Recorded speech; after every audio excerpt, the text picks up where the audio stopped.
guys doing out there, you mother grabbers? Get in here! Time out. 30 seconds. Start it now, please.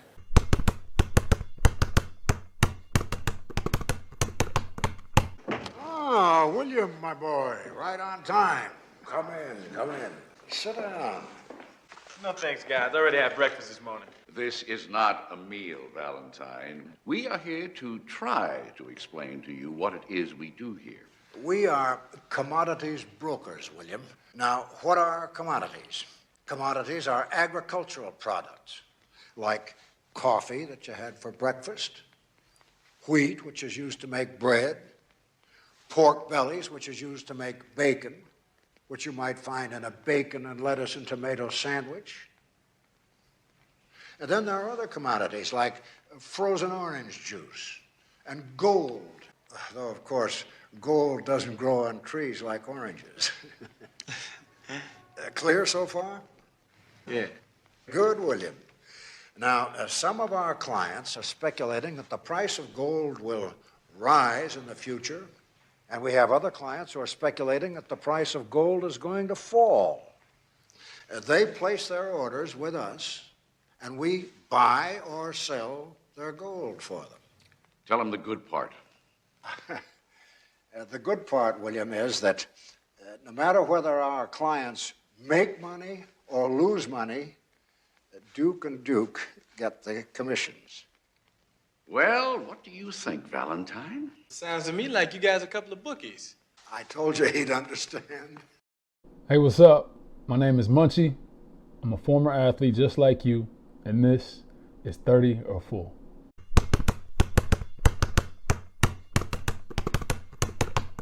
If you don't recognize the scene you just heard or watched, this is taken from an early 80s classic film called Trading Places, where Eddie Murphy, playing a poor homeless con artist named Billy Ray Valentine, trades lives with a spoiled, affluent stockbroker named Louis Winthrop III.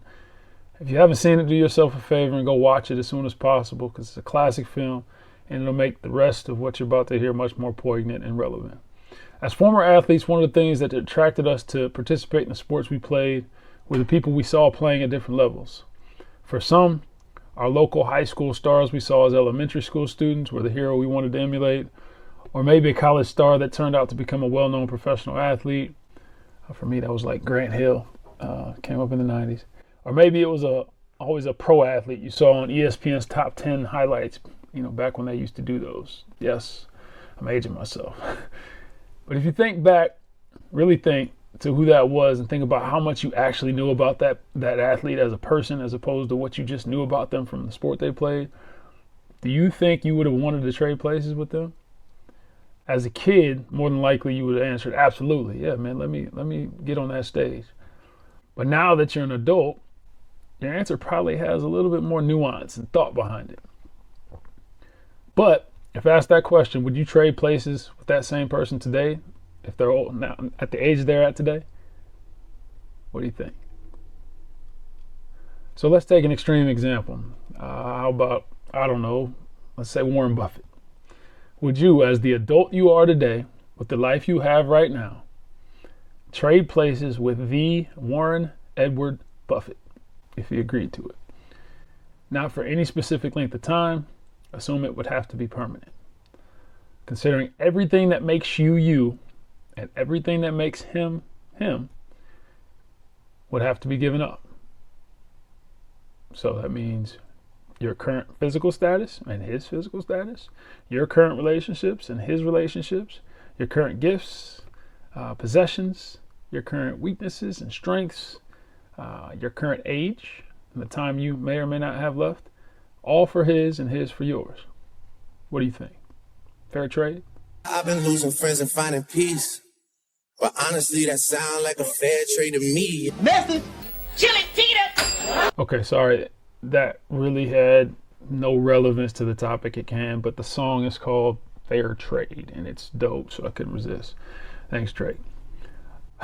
Okay, back to the topic. So the reality is that the majority of people, even me when I first thought about it, if asked that question, would likely immediately, at least I'll first answer yes, if not really considering the depth of the question. What do I mean by that? Well, let's consider the facts that we actually know about Warren Buffett to try to paint a picture of who Warren Buffett is outside of, the fact that he's got an ungodly amount of money, which you can pretty easily find yourself also, thanks Wikipedia. So number one, Warren's middle name is Edward. Warren has 3 kids, a girl and 2 boys that are 68, 66, and 63 years old, respectively. 3, he's outlived his first love by 17 years. They were married for 52 years, but lived apart for the last 27. At 76 years old, he remarried, this time to a woman who was younger than him, a 60-year-old, whom he's been married to for the last 15 years. He's a lifelong fan of the Nebraska Cornhuskers. He's an avid bridge player. He was raised a Presbyterian, but has since become an agnostic. He's beat cancer once, prostate cancer. He's the CEO of a company that owns more than 60 companies with more than 360,000 employees and an annual revenue of about $250 billion. He's also 91 years old, stands about 5'10", weighs about 182 pounds, and has black eyes and white hair. And his net worth is estimated to be worth $99.6 billion. My guess is your initial answer to the question had nothing to do with the first 10 of those facts. More than likely, your answer reflected what the public has become to know Mr. Buffett and his status as holding, the status he holds because of this one fact. Not because of him as a person, but because of the status that one fact affords him within popular culture or the community at large. Or maybe what that status means in terms of how people respond to him. If you had a chance to trade places with someone, who might that be? I'd love to trade places with my mom when she was about, 24, just for a day. We have no idea what it was like, and I would love to trade places with her and go back and see what it was really like in the golden age. No, I don't want to trade places with anybody. I'm not I don't envy anyone's lifestyle. I'm happy with my situation. I would like to be Prince one night. People probably don't know who Prince is. He's a musician. I'd like to be him one night. I think all entertainers want to be like, everybody's like, any entertainer wants to be a rock star, because it's like, I don't know. I think I would like to do that for one night, but just one night, because he's 5'2", and so just one night. And I don't think I wanted to be like Richard. Richard Pryor was like my idol when I was young, but I didn't want to be like Richard. I wanted to get the same response that he got from people. That's what I wanted. I idolized the way that I like that response he would get. I wouldn't like see him and say, I want to be just like that. I would see him and say, whoa, I want to make the people do the same thing he does. And that was my idol when I was coming up. Message! Oh, yeah. Pick it up. That was Eddie Murphy being interviewed after the release of one of what would become one of the most well-known acting roles in the 1983 feature film Trading Places, which also featured a young Dan Aykroyd and a young Jamie Lee Curtis. At the time of the interview, Eddie, Dan, and Jamie were 22, 31, and 25 respectively. So what does this movie and this topic have to do with us as former athletes? Well, a couple things. We, as athletes, never understood how much of a commodity we actually were, while participating. You don't think about it like that. You think you're going to play forever. Also, we as athletes were sold the image of what we thought it meant to be an athlete without really knowing what that meant for the full course of our lives, to include the life after sport. Our desire for status is what was likely holding us back from understanding what to focus on now and moving forward to be able to properly put our athletic accomplishments in the proper perspective relative to who we are as a person and who we want to be in the future. So let's start with the first one. We as athletes never understood how much of a commodity we truly were. Okay. The recent rulings on collegiate athletes being able to own their name, image, and likeness, or the NIL as it's commonly referred to these days, is pretty self-explanatory. If you are an athlete that competed as an NCAA student athlete prior to 2021, you don't know what that means. Never heard that term until this year. The bottom line is the respective governing body that upheld, enforced, and executed the farce of a system that represented collegiate athletics and the concept of amateurism aka non-paid employees, can no longer continue to extract profits from their free labor model in the name of amateurism. The law has said that because under this system, athletes were the labor force that produced the entertainment product and were being unjustly exploited by being prevented from sharing equitably in any meaningful amount of that revenue, aka we were commodities being bought and sold for private gain, then discarded when it was no longer advantageous to that system at whatever level that may be. That system was an unjust system. Now, I know some people out there will make the argument about scholarships and free rides, etc., but I'm not getting into that right now. We can feel free to contact me if you want to continue the discussion. But let's be real, the numbers don't add up. And plus, the Supreme Court disagrees. Message! Onion, pick it up! Number 2, we as athletes were sold the image of what we thought it meant to be an athlete without really knowing what that meant for the full course of our lives. As I type these words, read these words, I'm living with multiple sports injuries that I will continue to live with for the rest of my life. I'm sure in the fine print of the documents I signed when I made the choice to compete as an NCAA student athlete, again, emphasis, I made the choice. It says something to the effect of, you can't hold a grudge or hold the NCAA legally responsible for any long-term or lingering issues you walk away with while we make money off of you for eternity. Just saying. And I didn't even play Division I, so sorry for you guys. Not to make a joke of it. Okay, maybe not that direct and maybe with more legalese, but I think the point remains. I personally have an ankle, 2 knees, a shoulder, a pinky, and a few other mental and emotional, here's my pinky, mental and emotional quirks that constantly remind me of playing collegiate sports. Think I'm lying? See, here's my pinky. Check it out. I got shoulder, scope holes. I don't know if you can see them. There's one of them. There's 5 of them up there. You can see a picture of my pinky here. Little gonna try to rob me. Well, I'm gonna show you how we do it up here in Pinky's. I wasn't trying to rob. Shut up! Before I bust a cap up in your. Now, what you done with Day-Day and Roach? Day-Day is my pinky. Shut up! Yeah, so that cool little gift of a pinky serves me well when I try to play the piano, but makes it a bit awkward to type. Bad joke. Point being, even as just a collegiate athlete, there were many things that happened to me in the course of my time as an athlete that I still deal with and carry today. Lots of research supports that most athletes that played at least at the college level and definitely at the professional level will have similar, if not more serious and debilitating ailments that they will carry for the remainder of their lives. Hopefully not as that condition or issue degrades and becomes harder to deal with. Like this NFL Pro Bowler speaks about in this clip from the Washington Post in 2013. By nearly any measure, he was a model NFL player, an Ivy League educated linebacker who missed just a handful of games during 14 seasons in the league.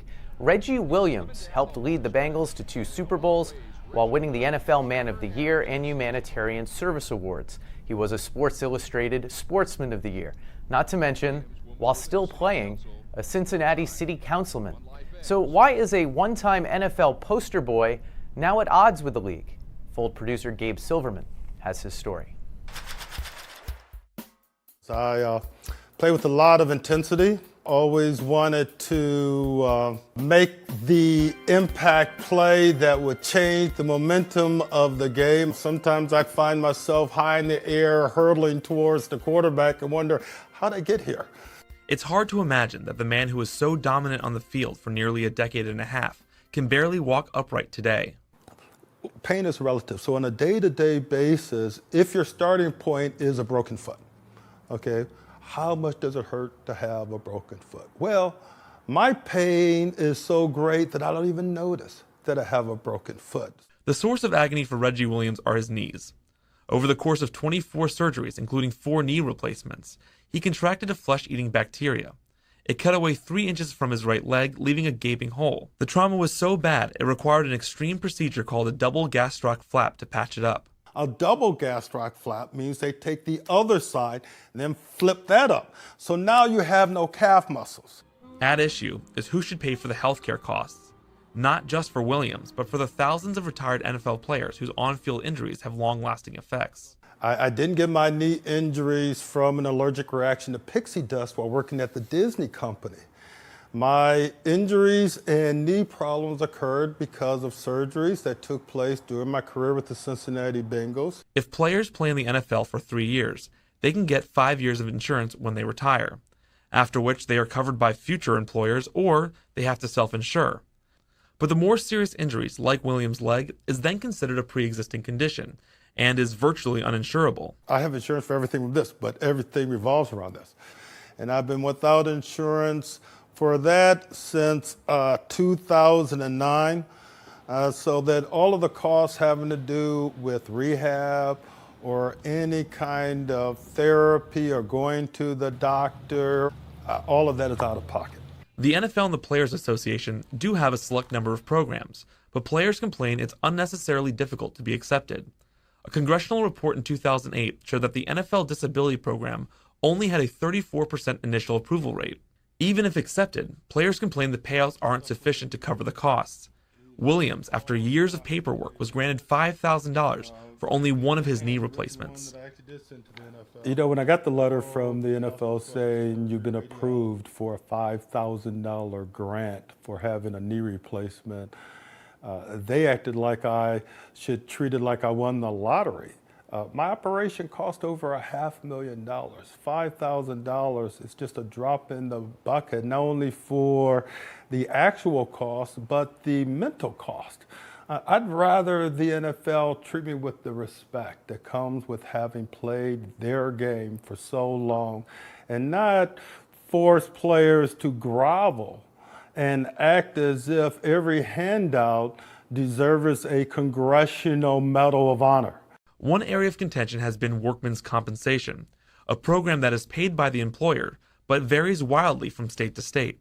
But for football players, the trauma of the game can manifest years after the limit, which means they're no longer eligible. That then forces them into other taxpayer-supported programs like Social Security Disability. But there is a loophole. For the past few years, players have flocked to California, a state where there is virtually no time limit to claim workman's compensation.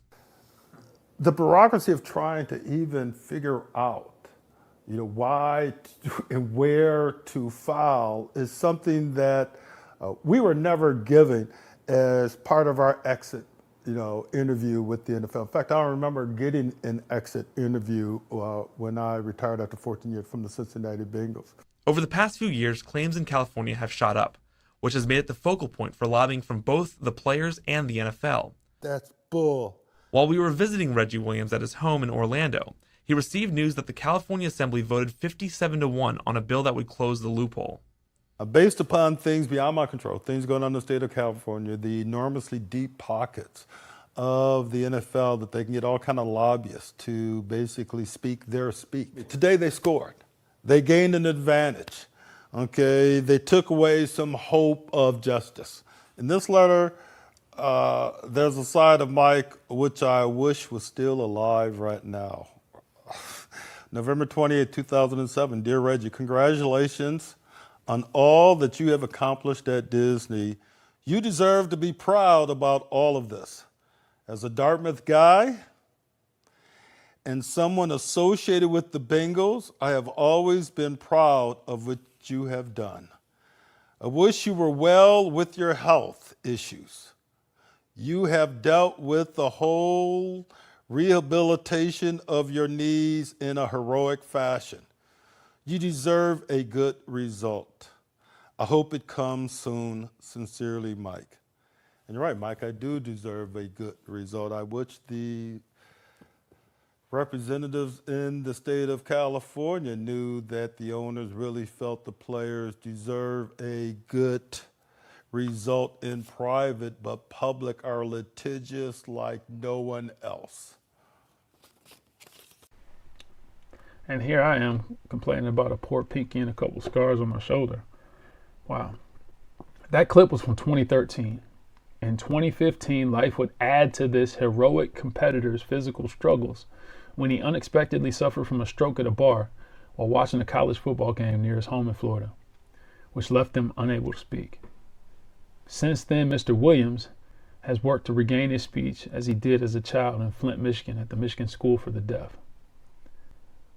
In Mr. Williams' words from an interview published in a Florida newspaper from around that time, "You get knocked down, you get back up. The process of getting up is very familiar to me." Message!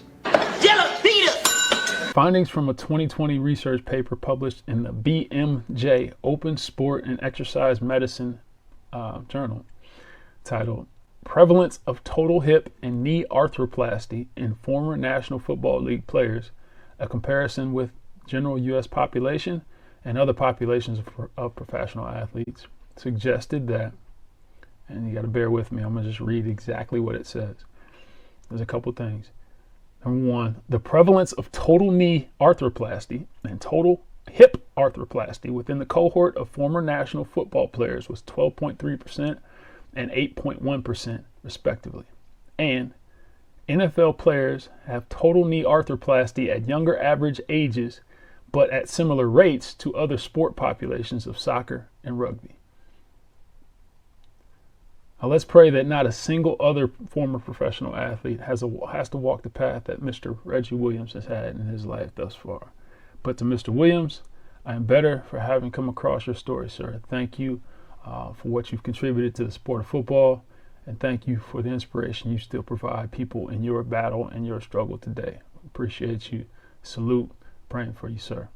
A big salute to you for all the inspiration I will carry from this and continue to carry as I compete with not a fraction of the struggles that you've had to endure in your life after sports, sir.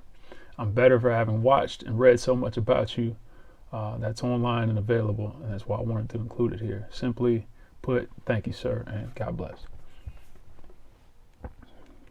Message! Yellow Peter! Okay, so the third thing here, as former athletes, our desire for status is what is holding us back from being able to put our athletic accomplishment in the proper perspective relative to who we were as a person, who we are as a person, and who we want to be as a person in the future.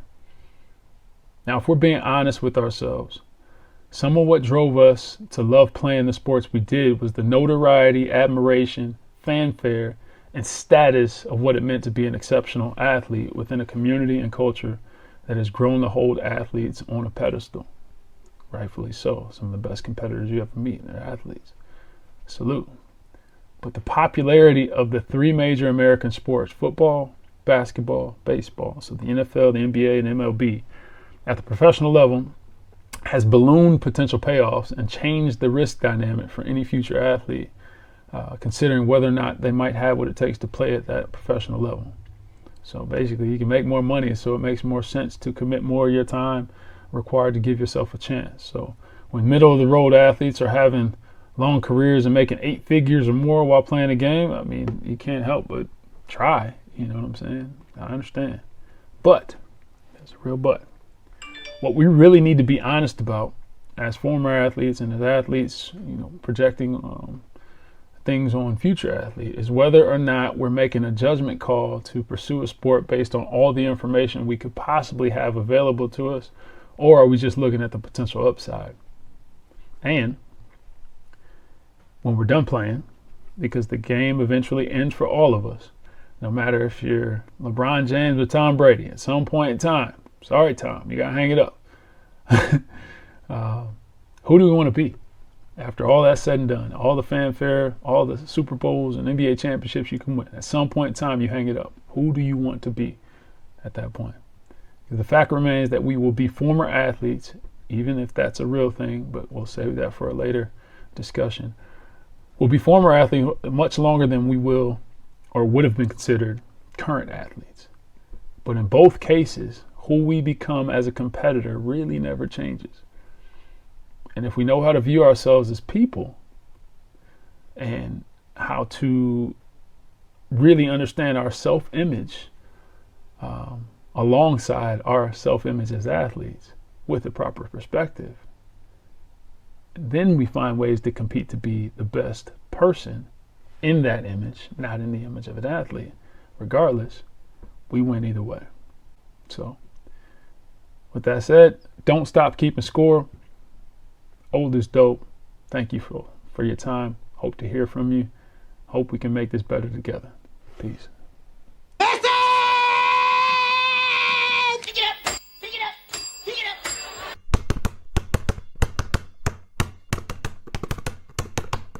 Thanks for checking out 30 or Fool. This is the portion of our podcast episodes where we'll hopefully play some questions and comments from prior episodes based on people's feedback, from people checking it out, former athletes just like us. We're not special, we're not different. We're just trying to spark the conversation to help people like us who are former athletes, the old and washed up athletes like we are, try to be the best we can in life after sports in all areas. So in absence of the questions, because this is the first episode, I got a question for anybody checking this out, and hopefully you'll respond back. A couple different ways to respond back, but the best way would be to go to oldandwashedup.com/washedpod, WASHEDPOD, washedpod. Click the appropriate button. You can submit a question and just record it. You don't have to type it. If you choose to type it, that's fine. We'll read it on here. But the question is, if you had to rate yourself 4 different areas of your life as a former athlete today, physically, mentally and emotionally, socially and relationally, and financially. If you had to rate yourself on a scale of 1 to 10, how would you rate yourself and why? When you send it in, if you do send in an audio request, just make sure you include your name, be the sports you played, be the last time you played at the highest competitive level, each of your individual ratings, and then just a brief explanation as to why. Appreciate the time in advance. Again, this has been 30 or Fool, just a brief timeout for us to kind of sit and take inventory of our lives and life after sports. Look forward to hearing from you. Have a good one.